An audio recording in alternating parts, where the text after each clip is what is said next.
সাংবাদিক হলো শামশেরগঞ্জ বলছো, যেমন শামশেরগঞ্জে হচ্ছে, যেমন আফরিগঞ্জে হচ্ছে, তেমনি আমাদের এখানে বুদ্ধিচরে, মানিকচকে, এখানে বৈষ্ণবনগরে।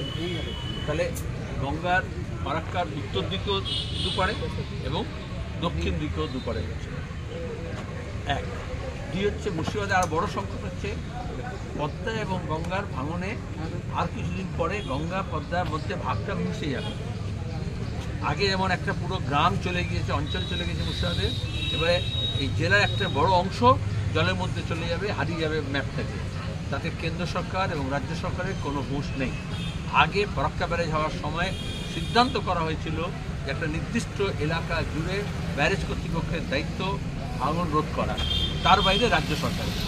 কিন্তু এখন মোদী সরকার আসার পরে সেই সীমানাটা কমিয়ে দেওয়া হয়েছে, রাজ্য সরকার কোনো কথা বলেনি।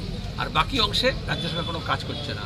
বামফ্রন্ট সরকার যখন ছিল আমরা প্রত্যেক সময়, আমরা বলছি না যে গঙ্গা ভাঙন হতো না, কিন্তু গিয়ে দেখো আমরা জমি নিয়ে পুনর্বাসন করে বাসস্থান তৈরি করে মানুষজনকে রাখার ব্যবস্থা করা হয়েছে। আর এখন মন্দির যাচ্ছে, কবরস্থান যাচ্ছে, বাজার যাচ্ছে, হাট যাচ্ছে, স্কুল যাচ্ছে, জমি যাচ্ছে, বসতি যাচ্ছে, কিন্তু সরকারের তরফ থেকে কোনো পুনর্বাসনের ব্যবস্থা নেই। টাটাকে যারা তাড়িয়েছে